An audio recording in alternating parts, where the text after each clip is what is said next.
Natasha never imagined that 4 words would shatter her entire world. If you were younger.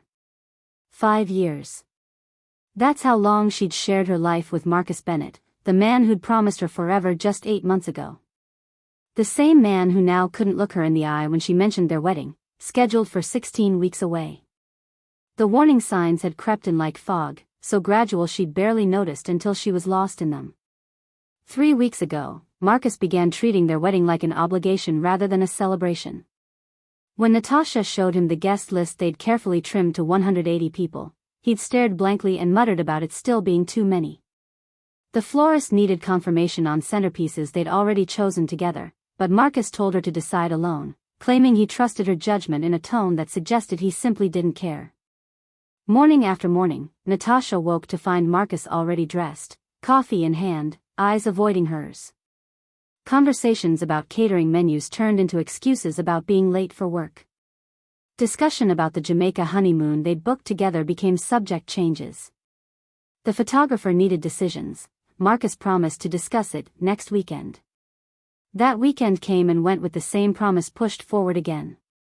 The man who'd proposed to her on Christmas Eve in front of her entire family, getting down on one knee with tears in his eyes, had transformed into someone who flinched whenever she mentioned their future.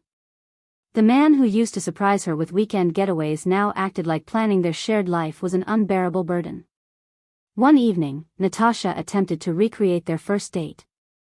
She ordered Chinese takeout, queued up the movie they'd watched that magical night, and hoped to rediscover the connection that seemed to be slipping through her fingers.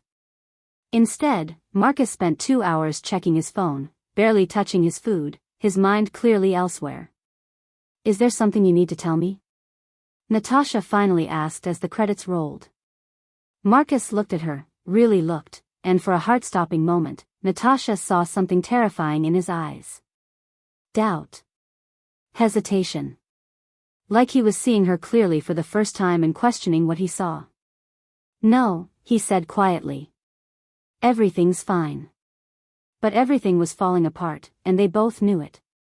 The invitations had been sent, elegant cream-colored cards with gold script that had taken 3 hours to select. Natasha's dress hung in their closet, an ivory silk gown with intricate beading that made her mother cry with joy. The venue was booked, the band confirmed, flowers ordered. 200 people were planning to celebrate their love in 4 months. Yet the groom couldn't discuss any of it without looking like a trapped animal searching for an escape route. Natasha remembered how Marcus used to talk about their future with such enthusiasm. Sunday mornings in bed, he'd trace patterns on her back and describe the house they'd buy, the kitchen they'd renovate together, the garden they'd plant. He'd talk about how many children they wanted, where they'd retire, the anniversary trips they'd take to celebrate their enduring love.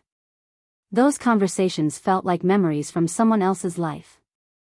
Now, when Natasha mentioned looking at houses in good school districts, Marcus went silent. When she brought up the joint savings account they'd planned to open, he suggested waiting until after the honeymoon. When she referenced starting a family next year, something they'd discussed excitedly for years, he pretended not to hear. Natasha had started keeping a mental inventory of conversations they were avoiding. The photographer needed to know their preferred poses. The band was waiting for their first dance song. The travel agent needed honeymoon details beyond somewhere tropical. Her maid of honor kept asking about bachelor and bachelorette parties. Soon, Natasha told everyone. "We'll figure it out soon." But soon never arrived, because the man she was supposed to marry acted like their wedding was a problem he hoped would simply disappear. The next evening, Natasha prepared what she hoped would be a turning point. She made Marcus's favorite meal, herb-crusted salmon with roasted vegetables, and set their table with the good china. She lit candles, opened a bottle of wine they'd been saving, and changed into the blue dress Marcus always said brought out her eyes. When Marcus came home looking exhausted, he loosened his tie and offered a tired smile that didn't reach his eyes. "This looks nice." They sat across from each other, and Natasha tried keeping the conversation light, steering clear of wedding talk. But halfway through dinner, she couldn't hold back anymore. "We need to talk about what's happening," she said, setting down her fork. "You've been distant for weeks. Every time I mentioned the wedding, you shut down. If you're having second thoughts, I need to know. Marcus stopped chewing.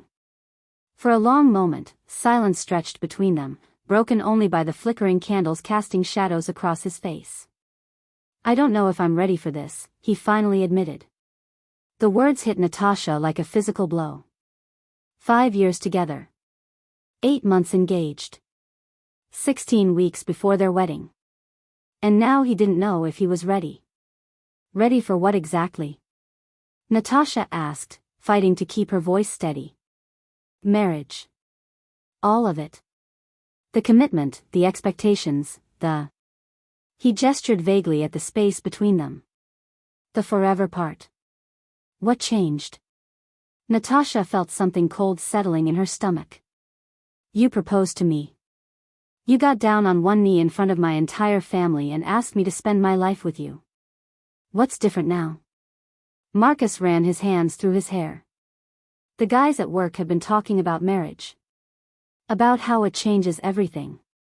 How you lose your freedom, your identity. How women change after the wedding, become demanding, controlling. The guys at work? Natasha couldn't believe what she was hearing. You're getting marriage advice from your single coworkers? It's not advice exactly. It's perspective. They've watched their friends get married and seen how everything changed. How the woman they fell in love with becomes someone different once she has that ring and that commitment. Natasha stared at this man she thought she knew completely. Do you think I'm going to change? After 5 years together, do you really think a marriage certificate will transform me into some demanding monster? Marcus couldn't meet her eyes. I don't know what to think anymore. The conversation spiraled into chaos from there. Marcus talked about feeling pressured, about wondering if they were getting married because it was expected rather than truly wanted. He mentioned divorced friends, statistics about marriage failure rates, fears about becoming trapped in something he wasn't sure about. Every point Natasha made seemed to bounce off him like he'd already decided to doubt everything they'd built together. I think I need space to think, Marcus said as he mechanically loaded the dishwasher. Space to think about what? Whether you want to marry me after 5 years together? About whether I'm ready for marriage at all. That night, Marcus slept on the couch. Natasha lay awake in their bed, staring at the ceiling, trying to process what had just happened. The man she was planning to spend her life with had essentially told her he wasn't sure he wanted to spend his life with her. By morning, Marcus was gone before she woke. He'd left a note saying he was going out with friends and would be home late. As Natasha sat alone at their kitchen table with her coffee, she realized he'd rather spend Saturday discussing their relationship with coworkers at a bar than working through their problems with her. The phone call came Sunday afternoon at 2:47 p.m. Natasha was folding laundry, keeping busy while Marcus was still out with friends from the night before. When her phone rang, the caller ID showed an unfamiliar number, but instinct made her answer. Natasha? This is Dylan from Marcus's department. Natasha knew Dylan vaguely from office parties. They'd worked together for about 3 years. He sounded uncomfortable, like he'd rather be anywhere else than making this call. Hi, Dylan. Is everything okay? A long pause. Look, I've been debating whether to call you all morning, but I think you deserve to know what happened last night. Natasha's stomach dropped. What do you mean? We were at Murphy's pub downtown. Marcus had quite a few drinks, and the conversation turned to relationships and marriage. Some of the guys were giving him grief about settling down, asking if he was really ready to give up the single life. Natasha sat down heavily, her hands suddenly shaking. What did he say? Dylan took a deep breath. God, I hate repeating this. He said if you were younger and prettier like his coworker Sophia, he'd marry you without hesitation. He said that's why he's not sure about the wedding, because he keeps wondering if he could do better. The words felt like a slap across her face. Natasha felt the blood drain from her cheeks, and for a moment, she couldn't breathe. He said what? I'm sorry, Natasha. I really am. Most of us were shocked. It was cruel and completely out of line. But Marcus kept going, talking about how Sophia is only 25 with this perfect figure, while you're 31 and, Dylan's voice trailed off. Well, I'm 31 and what? Natasha managed to ask, though she wasn't sure she wanted to hear the answer. He said you're getting older, that you've put on weight since you got engaged, and that sometimes he wonders what it would be like to be with someone younger and more attractive. He spent 2 hours comparing you to Sophia, her body, her face, her age. It was disgusting, Natasha. Natasha felt nauseous. This was the man who'd told her she was beautiful every day for 5 years.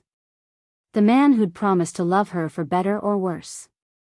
And he was sitting in a bar discussing her physical shortcomings with his friends like she was a used car he was considering trading in. Why are you telling me this? Natasha asked, her voice barely a whisper. Because you deserve better, Dylan said firmly. Because what he said was wrong, and because I have a daughter. I'd want someone to tell her if her fiancé was talking about her that way. The other guys were uncomfortable too, but nobody else had the guts to call you. After hanging up, Natasha sat in stunned silence. Sophia. She knew who that was. She'd started in Marcus's department about 6 months ago, fresh out of college with bright enthusiasm for everything. Natasha had met her at the company Christmas party. She'd seemed nice enough. Young, pretty, bubbly in that way that only comes with being 25 and having your whole future ahead of you. Natasha had never felt threatened by her because she'd trusted Marcus completely. Now she realized how naive that trust had been. When Marcus came home at 6:30 p.m. looking slightly hungover, he kissed Natasha's cheek like nothing had happened. Hey babe, sorry I'm late. We ended up watching the game after lunch. Natasha stared at him. This man who'd spent the previous night telling his coworkers she wasn't young enough or pretty enough for him, who'd been comparing her 31-year-old body to that of a woman 6 years younger. How was your night? Natasha asked quietly. Fine. Just the usual guy stuff. You know how it is. But Natasha didn't know how it was, because she'd never sat around with her friends discussing whether her fiancé was attractive enough for her or whether she could find someone better looking. Did you talk about us? Natasha asked. Marcus shrugged, opening the refrigerator. Not really. Just mentioned the wedding stress. He was lying to her face with the same mouth that had told a group of coworkers she wasn't pretty enough for him. Natasha wanted to confront him immediately, to scream and demand explanations. But she also wanted to see how deep this betrayal went, how long he would continue lying while planning their life together. So she just nodded and went back to folding laundry, her hands trembling as she tried to process that the man she was going to marry thought she wasn't good enough for him. The call from Marcus's mother came Tuesday morning while he was at work. Natasha almost didn't answer. She'd been avoiding most calls since Dylan's revelation, not trusting her voice to sound normal. But something about seeing her future mother-in-law's name on the screen made her pick up. Natasha, honey, I need to talk to you, Caroline said, tears evident in her voice. Can we meet for coffee today? It's important. An hour later, Natasha sat across from Caroline at their usual cafe, watching this woman who'd been like a second mother to her for 5 years struggle with words she clearly didn't want to say. Caroline kept fidgeting with her coffee cup, starting sentences and stopping, looking everywhere except at Natasha's face. I heard about what happened Saturday night, Caroline finally said. Marcus came by Sunday evening drunk and rambling about work stress and wedding pressure. But then he started talking about this Sophia girl, and... She shook her head. I can't stay quiet about this anymore. What did he tell you? Natasha asked. He's obsessed with her, Natasha. Not just attracted, obsessed. He talks about her constantly when he thinks no one's listening. He mentions what she wore to work, what she said in meetings, how she laughs at his jokes. He compares everything to her. The restaurants she likes, the movies she mentions, even the way she styles her hair. Natasha felt that familiar sick feeling. How long has this been going on? Months. Since she started working there. At first, I thought it was just a harmless crush, the kind people sometimes get. But it's gotten worse. He follows her on social media, knows her schedule, even knows what kind of coffee she orders. He's learned things about her that he has no business knowing. Caroline reached across the table and took Natasha's hand. Nothing physical has happened, I truly believe that. But emotionally, he's already left your relationship. He's building a fantasy around this girl who probably has no idea how he feels. Natasha thought about all the evenings Marcus had come home distracted. All the times he'd casually mentioned, Sophia said this or Sophia thinks that. She'd thought he was just being friendly with a new coworker. She'd never imagined he was cataloging every detail of another woman's existence. There's more, Caroline continued, her voice getting softer. He told me Saturday night that he keeps wondering what it would be like to start over with someone young and fresh. Someone without the history and expectations you two have built up. He said being with you feels like wearing old clothes, comfortable but not exciting anymore. The metaphor cut deep. After 5 years together, she'd become old clothes to him. Familiar, reliable, but not something that made his heart race. Why are you telling me this? Natasha asked. Caroline's eyes filled with tears. Because I see my own marriage in this situation. Marcus's father did the same thing to me when our son was 15. He found a younger woman, spent months obsessing over her, comparing me to her, making me feel like I wasn't enough. I stayed silent, hoped it would pass, thought if I just tried harder to be what he wanted, he'd remember why he chose me. What happened? He left us for her. That relationship lasted exactly 8 months before she found someone even younger. He came crawling back, but by then I'd realized I deserved better than being someone's consolation prize. Caroline squeezed Natasha's hand harder. I won't watch another woman go through what I did. You deserve someone who thinks you're the most beautiful woman in the world, not someone who's settling for you while fantasizing about someone else. He's your son, Natasha pointed out. Why would you tell me this instead of talking to him? Because I've tried talking to him. I've told him he's being disrespectful, that he's sabotaging a good relationship for a fantasy. But he gets defensive and claims I don't understand. He says Sophia represents possibilities, while you represent responsibilities. The word responsibilities stung almost as much as everything else. Natasha wasn't his partner anymore. She was a burden he felt obligated to carry. I love my son, Caroline continued. But I love you too. And I won't watch him destroy you the way his father tried to destroy me. You're 31 years old, Natasha. You're beautiful, intelligent, successful, and kind. Don't waste any more time on a man who can't see your worth. After Caroline left, Natasha sat in the cafe for another hour, processing everything. The man she was supposed to marry in 14 weeks wasn't just having cold feet about marriage. He was actively fantasizing about being with someone else while she planned their future. He'd been imagining his life with a 25-year-old coworker who probably saw him as nothing more than a friendly older colleague. Natasha thought about all the signs she'd missed. The conversations about Sophia that she dismissed as harmless workplace chatter. How Marcus's face would light up when he mentioned her. How he'd started paying more attention to his appearance on work days. How he'd become critical of little things about Natasha that had never bothered him before. Caroline was right. Marcus had already left their relationship emotionally. Natasha was just the last one to know. She waited until Thursday evening to confront him. She'd spent 2 days rehearsing what she would say, how she would handle his lies and denials. But when Marcus walked through the door that night, all her careful planning fell apart. We need to talk, Natasha said before he could even set down his briefcase. Something in her tone made him tense. His shoulders stiffened and his attempt at a smile disappeared. About what? About Sophia. Marcus went very still. For a moment, neither of them moved. Then he slowly set his briefcase down and turned to face her fully. What about Sophia? About what you said at Murphy's pub Saturday night. About how if I were younger and prettier like her, you'd marry me without hesitation. About how you've been wondering if you could do better. His face went white, then red. Who told you that? Does it matter? Is it true? Marcus opened his mouth, closed it, then ran his hands through his hair. It's not what it sounds like. Then explain it to me. Explain how telling your coworkers that your fiancé isn't young enough or pretty enough for you is not what it sounds like. I was drunk. The guys were giving me grief about settling down, and I said some stupid things. It doesn't mean anything. Stupid things? Natasha stepped closer. You reduced our 5-year relationship to my appearance compared to a 25-year-old.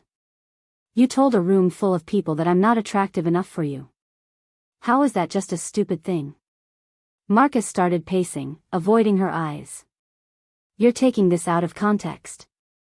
I was just processing some feelings about the wedding, about commitment. It wasn't about you specifically. It was absolutely about me specifically. You used my name. You compared my body to hers. You talked about my age like it was a defect. I didn't mean it that way. Then how did you mean it? Because from where I'm standing, it sounds like you've been fantasizing about being with someone else while planning to marry me. Finally, Marcus stopped pacing and looked at her directly. Fine. Yes. I've noticed Sophia. She's attractive. She's young. She's different from what I'm used to. But I've never acted on it. I've never even talked to her outside of work. But you've thought about it. Yes. I've thought about what it might be like. The admission hung in the air between them. After 5 years together, after 8 months of engagement, after all their plans and promises, he was admitting to fantasizing about another woman. What exactly have you thought about? Natasha asked, her voice deadly quiet. I can't tell you that. You can and you will, because I'm not marrying a man who sees me as his second choice. Marcus sank into their armchair, looking defeated.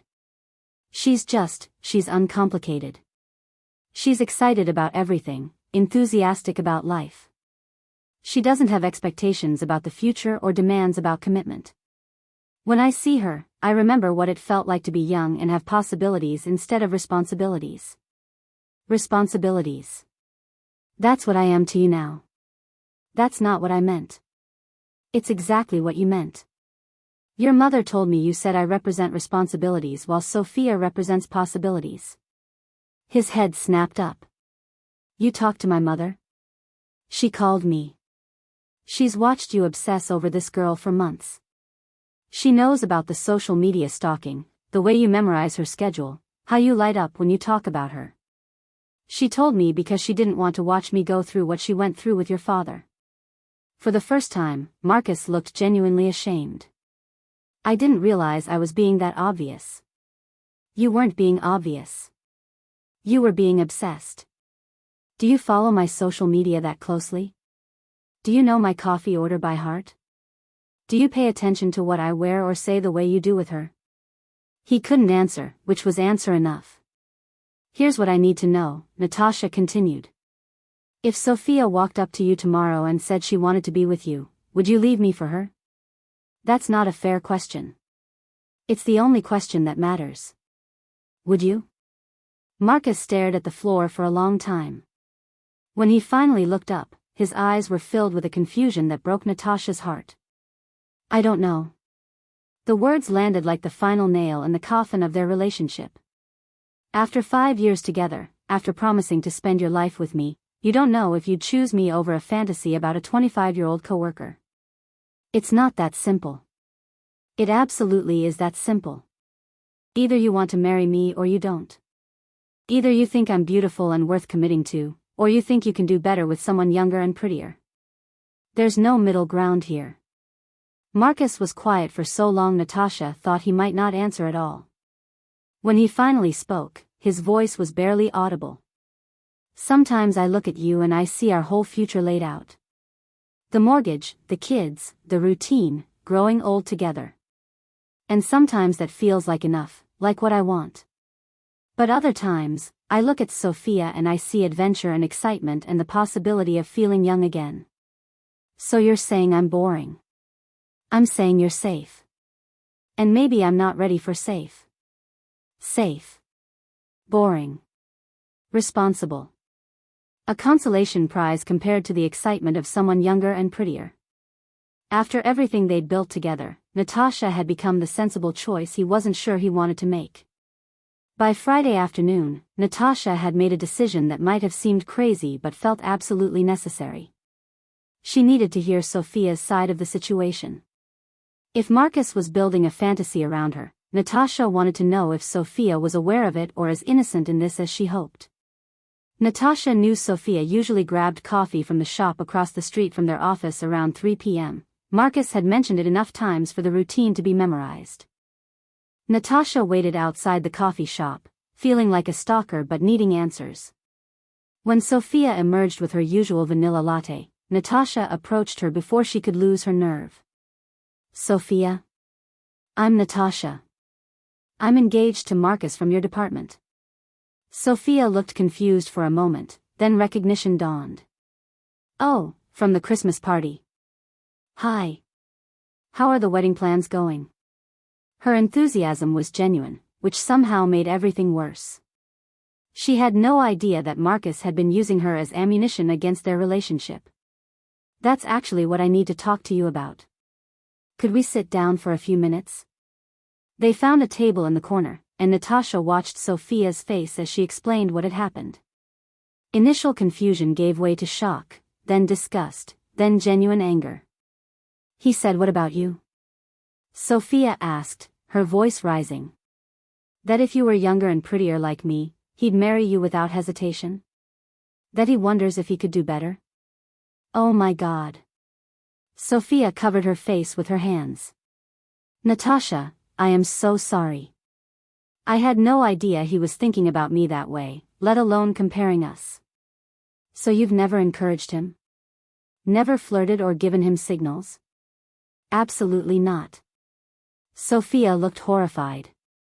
"He's engaged, and even if he wasn't, he's 15 years older than me and in a senior position. I've always been completely professional with him. But he knows a lot about you.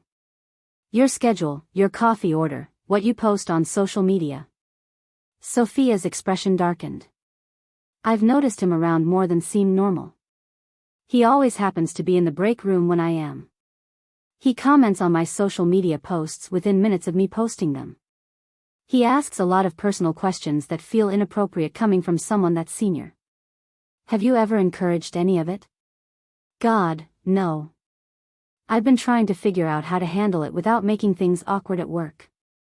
I don't want to get him in trouble, but his attention has been making me uncomfortable for months."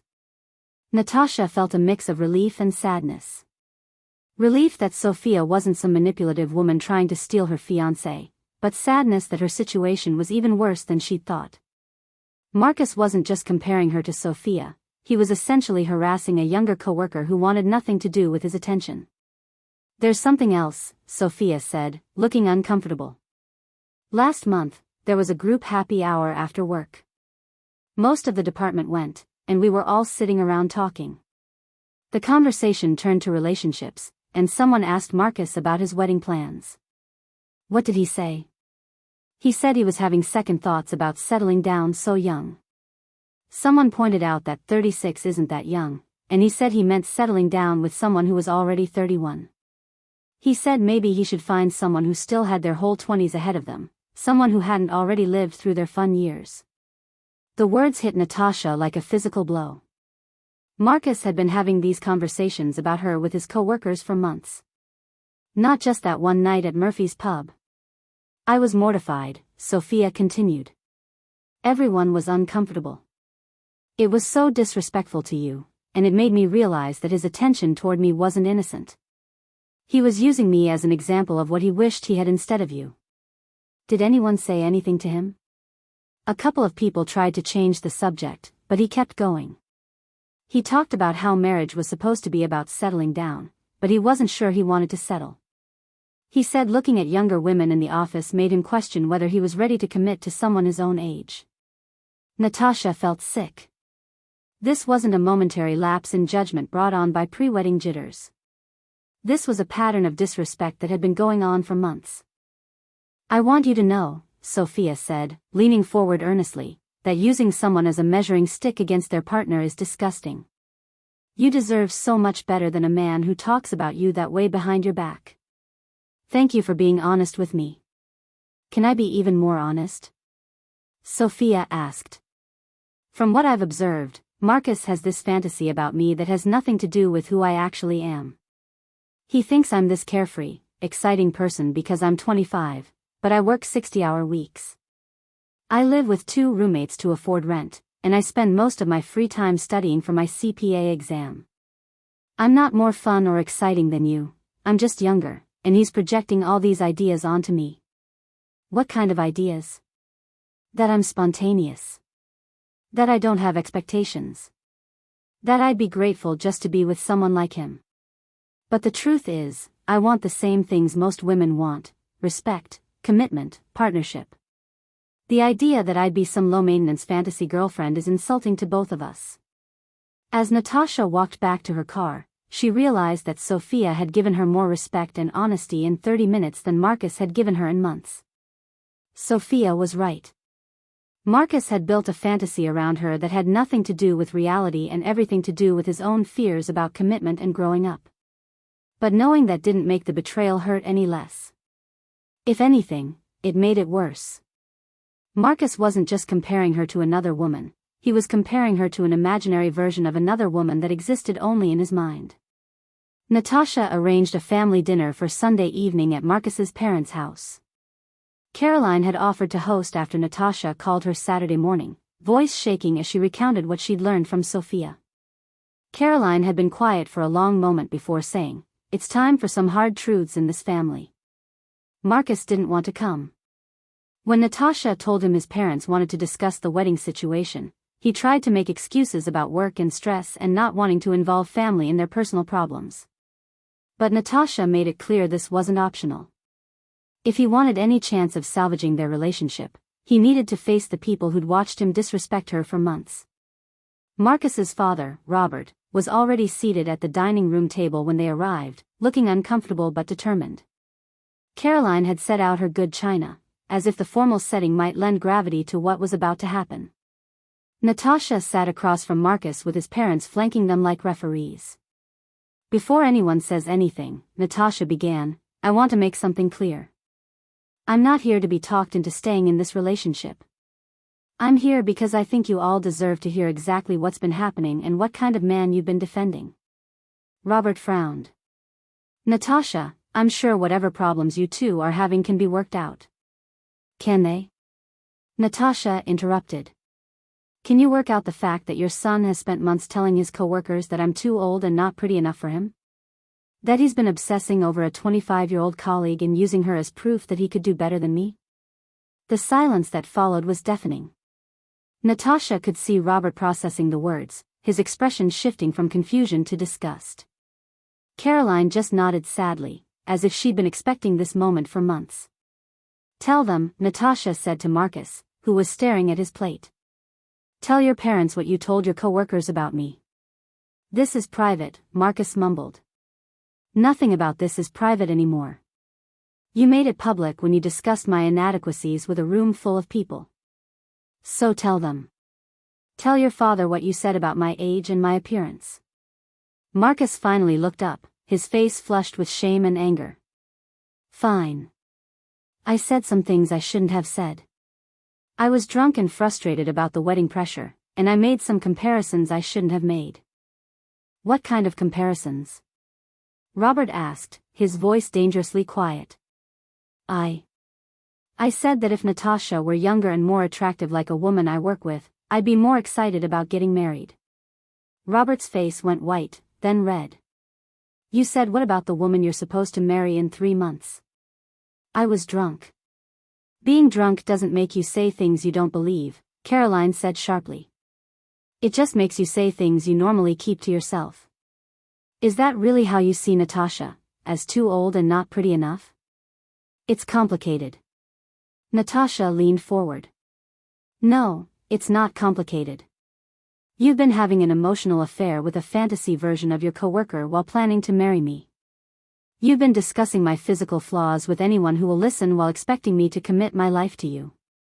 You've reduced 5 years of love and partnership to whether I measure up to a 25-year-old's body." "I never had an affair," Marcus protested. "You followed her social media obsessively. You memorized her schedule. You learned her personal preferences and compared them to mine. You built a relationship with her in your mind while neglecting the real relationship you had with me. What would you call that? Robert was staring at his son like he didn't recognize him. This is how you treat a woman who's devoted 5 years of her life to you. This is how you prepare for marriage. You don't understand the pressure I've been under. I understand pressure, Robert snapped. I've been married to your mother for 42 years. I understand cold feet and wedding stress and wondering if you're making the right choice. But I have never, not once, sat in a bar with my friends and discussed whether my wife was attractive enough for me. Caroline's voice trembled with barely contained anger. I went through enough disrespect from your father when you were a teenager. I will not watch Natasha go through the same thing with you. Natasha felt a surge of gratitude toward these people who had every reason to side with their son but chose to stand with her instead. Here's what I want you all to understand, Natasha said, her voice steady despite the emotions churning inside her. I don't care if you want someone younger and prettier. I don't care if you think Sophia or any other woman would make you happier. What I care about is that you think it's acceptable to treat me this way while asking me to marry you. Natasha stood up, surprising everyone at the table. I spent 5 years loving a man I thought loved me back. I spent 8 months planning a wedding with someone who was fantasizing about being with someone else. I've been patient and understanding about your cold feet and your stress. But I will not be patient about being disrespected and degraded. Natasha, please sit down, Caroline said gently. Let's talk this through. There's nothing to talk through. He's shown me exactly how he sees me, and I'm finally listening. You can find someone younger and prettier if that's what you want. But you won't find someone who loved you the way I did, or someone who would have been as loyal as I've been. And I guarantee you won't find someone who will put up with being your second choice. Natasha walked toward the door, then turned back to face Marcus one last time. The wedding is off. You can explain to the guests why. You can deal with the deposits and the cancellations. And you can spend the rest of your life wondering if the fantasy was worth losing the reality. As Natasha drove home, she felt something she hadn't experienced in months, relief. For the first time since this nightmare began, she wasn't trying to save a relationship with someone who didn't value her. She was finally walking away from someone who saw her as not good enough and toward a future where she wouldn't accept anything less than being someone's first choice. The cancellation announcements went out Monday morning. Natasha had spent Sunday night crafting a simple, dignified message. Natasha and Marcus have mutually decided to call off their wedding. They ask for privacy during this time and appreciate everyone's understanding. But by Wednesday, the real story was making its way through their social circles, and it wasn't coming from Natasha. Caroline called that afternoon, sounding both apologetic and furious. I thought you should know that Sophia filed a complaint with HR yesterday. Apparently, Marcus's behavior toward her was worse than any of us realized. What kind of complaint? Sexual harassment. She documented months of inappropriate attention, finding excuses to be near her workstation, commenting on her appearance, asking personal questions about her dating life, even following her to the parking garage after work hours. She finally decided to speak up after learning about what Marcus said at Murphy's pub. Natasha felt a mix of vindication and disgust. Sophia had been dealing with harassment while Natasha had been planning her wedding to her harasser. There's more, Caroline continued. HR interviewed other people in the department, and apparently Marcus's behavior was an open secret. Multiple coworkers witnessed inappropriate comments and attention. They're conducting a full investigation. Is he going to lose his job? He's been suspended pending the investigation. And honestly, Natasha, I hope he faces consequences. What he did to you was horrible, but what he did to that poor girl was predatory. The story spread through their friend groups like wildfire. By Friday, Natasha was getting calls and texts from people she hadn't talked to in months, all expressing shock and support. Dylan from Marcus's office called to check on her. I wanted you to know that most of us are disgusted by what happened. The way he talked about you, the way he pursued Sophia despite her obvious discomfort, it's opened a lot of our eyes about who he really is. How is he handling the HR investigation? Not well. He's been calling people, trying to get us to downplay what we witnessed or heard. He even had the nerve to ask me to change my story about the Murphy's pub incident. He claims he was just venting about wedding stress, not seriously comparing you to Sophia. But you were there. You heard what he actually said. I heard him spend 2 hours systematically tearing down everything about you while building up fantasies about a woman young enough to be his little sister. There's no spin that makes that acceptable. The social media fallout was swift and brutal. Someone had screenshotted Marcus's excessive interactions with Sophia's posts, the immediate likes, the flirty comments, the way he'd started mirroring her interests in his own posts. Friends began connecting the dots between his online behavior and the cancelled wedding. Natasha's maid of honor posted a simple message: "Some people show you who they really are when they think no one is watching. I'm proud of my friend for choosing self-respect over settling for someone who couldn't see her worth." The comments that followed were overwhelmingly supportive of Natasha and critical of Marcus. People shared their own stories of partners who'd made them feel not enough, and praised Natasha's decision to walk away rather than compete with fantasies. Marcus's college friends, men who'd known him for 15 years, started distancing themselves from him publicly. One posted, "Real men don't tear down the women who love them to build up fantasies about women they'll never have. Disgusting behavior from someone I thought I knew." The professional consequences extended beyond HR. Marcus's reputation in the industry took a hit as word spread about the harassment complaint and his treatment of Natasha. Sophia wasn't just some random woman, she was well-liked and respected by colleagues who now saw Marcus as someone who'd abused his seniority to make a younger coworker uncomfortable. Thursday evening, Caroline invited Natasha to dinner, just the two of them. They sat in her kitchen, the same place where they'd helped plan engagement party menus and discussed wedding traditions. "I owe you an apology," Caroline said. "I saw the signs of what Marcus was becoming, and I should have spoken up sooner." "You did speak up. You told me about Sophia when I needed to know. I should have told Marcus that his behavior was unacceptable before it got to this point. I should have raised a son who knew better than to treat women this way. He's 36 years old. His character isn't your responsibility anymore."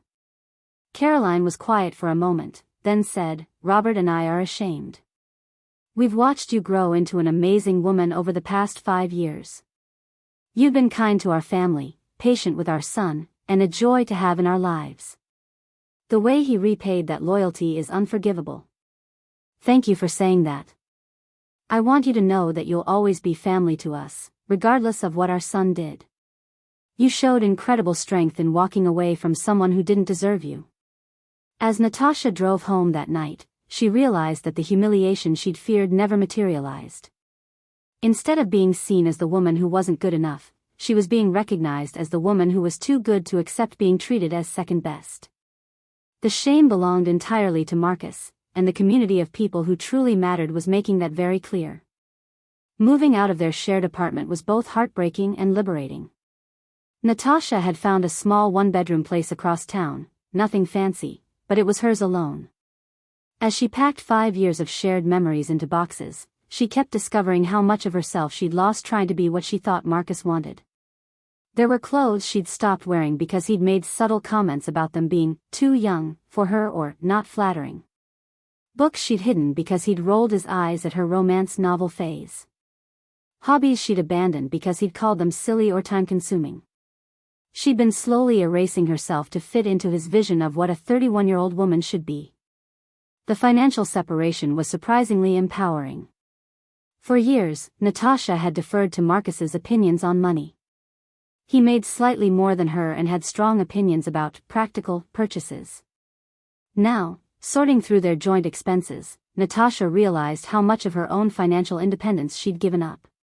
"You know what the craziest part is?" Natasha told her sister as they unpacked boxes in her new kitchen. "I actually make decent money. I've been successful in my career. I have good savings. I can afford this place on my own. But somehow I let him convince me that I needed his approval for every purchase over $50. He was controlling you financially too. Not overtly, but he had this way of making me feel guilty about spending money on myself.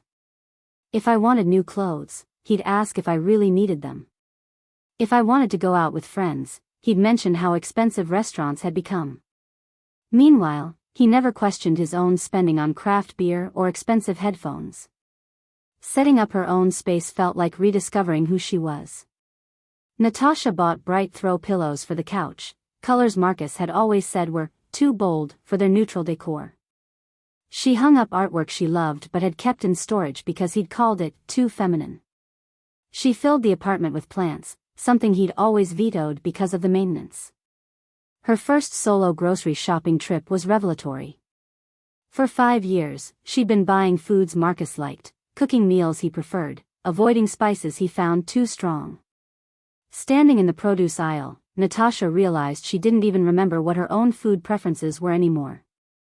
She bought ingredients she hadn't cooked with in years: fresh ginger, exotic mushrooms, the spicy peppers she'd loved before Marcus complained they upset his stomach. That night, cooking dinner just for herself, Natasha felt more satisfied than she had in months. The hardest part was rebuilding her relationship with mirrors. Marcus's constant comparisons to Sophia had made her hypercritical of her own appearance. She'd started seeing her 31-year-old face and body through his critical lens, focusing on every line, every imperfection, every sign that she wasn't 25 anymore. Her therapist, Dr. Chen, had given her homework: spend 5 minutes each morning looking in the mirror and saying one positive thing about herself. The first week, Natasha could barely manage, "Your hair looks healthy." But gradually, she started seeing herself as more than a collection of flaws compared to a younger woman. "I have kind eyes," Natasha told her reflection on a Thursday morning. "I have strong hands that create beautiful things." Small affirmations, but they were hers. Not dependent on anyone else's approval or comparison. The loneliness hit hardest in the evenings. After 5 years of shared routines, coming home to an empty apartment felt strange and quiet. But slowly, Natasha began to appreciate the silence. No one was questioning her choice of TV shows or sighing dramatically when she wanted to read instead of watch sports. She started taking evening walks around her new neighborhood, something she'd stopped doing when Marcus had complained about her being out after dark. She discovered a bookstore 3 blocks away, a coffee shop that made amazing lavender lattes, a small park where she could sit and think without interruption. 3 weeks into her new life, Natasha ran into an old college friend at that coffee shop. Isabel took one look at her and said, "You look different. Lighter somehow." "I feel different," Natasha admitted. "Like I'm remembering who I used to be before I started trying to be someone else's ideal woman." The breakup was hard, but it was the right choice. The breakup was devastating, but staying would have destroyed you slowly. You were becoming smaller and smaller, trying to fit into his vision of what you should be. Now you're remembering that you're allowed to take up space. That night, Natasha did something she hadn't done in years. She took a long bath with expensive bath salts, lit candles around the tub, and read a romance novel without feeling guilty about it. It was a small act of self-care, but it felt revolutionary. Natasha was learning that rebuilding self-esteem wasn't about convincing herself she was perfect. It was about remembering that she was enough, exactly as she was. Not too old, not too demanding, not too much. Just enough. Marcus showed up at Natasha's apartment on a Tuesday evening, 6 weeks after she'd moved out. She saw him through the peephole, standing in the hallway looking nervous and rehearsed, probably having practiced whatever speech he'd prepared. For a moment, Natasha considered not answering, but she knew this conversation needed to happen eventually. "What do you want?" she asked through the door. "Please, Natasha. Just 5 minutes. I need to talk to you." Natasha opened the door but didn't invite him in. Marcus looked terrible, thinner than when she'd last seen him, with dark circles under his eyes and stubble that suggested he hadn't been taking care of himself. Part of her felt a familiar urge to comfort him. But she pushed it down. His suffering wasn't her responsibility anymore. "You look good," Marcus said, taking in her appearance. Natasha was wearing a bright blue dress she'd bought the week before, one that made her feel confident and beautiful. "What do you want?" Natasha repeated. "I want to apologize. I want to explain what happened, and I want to see if there's any way we can work through this. There isn't. Just hear me out. Please. I know I made mistakes, but I've been thinking about everything that happened, and I realize now how wrong I was. The thing with Sophia was never real. It was just me panicking about commitment and projecting fantasies onto someone who meant nothing to me. Natasha leaned against her doorframe, not inviting him in, but listening to see where this would go. I was scared about getting married, about growing up and taking on all those responsibilities. When I saw Sophia, she represented this fantasy of staying young, of not having to face adult commitments. But it was never about her specifically, and it was never about you not being enough. So you destroyed our 5-year relationship because you were scared of growing up. I know how it sounds, but I've had time to think, and I realize what a mistake I made. You're the best thing that ever happened to me. You're beautiful, intelligent, successful, kind, everything I should want in a partner. I was an idiot to let my fears make me forget that. His words might have moved Natasha 6 weeks earlier, but now they just sounded hollow. Do you hear yourself? You're talking about me like I'm a good deal you almost passed up. Like I'm a sensible choice you should appreciate more. That's not what I mean. It's exactly what you mean. You're not saying you love me passionately or that you can't live without me. You're saying I'm a good catch that you were foolish to undervalue. You're still seeing me as a practical decision rather than the love of your life. Marcus stepped closer. I do love you. I've always loved you. No, you loved the idea of me. You loved having a girlfriend who was stable and supportive and easy to be with. But when it came time to commit to me as a real person, someone who ages, someone who has needs and expectations, someone who isn't a fantasy, you balked. I'm ready to commit now. I want to marry you, have the life we planned together. Because your fantasy didn't work out.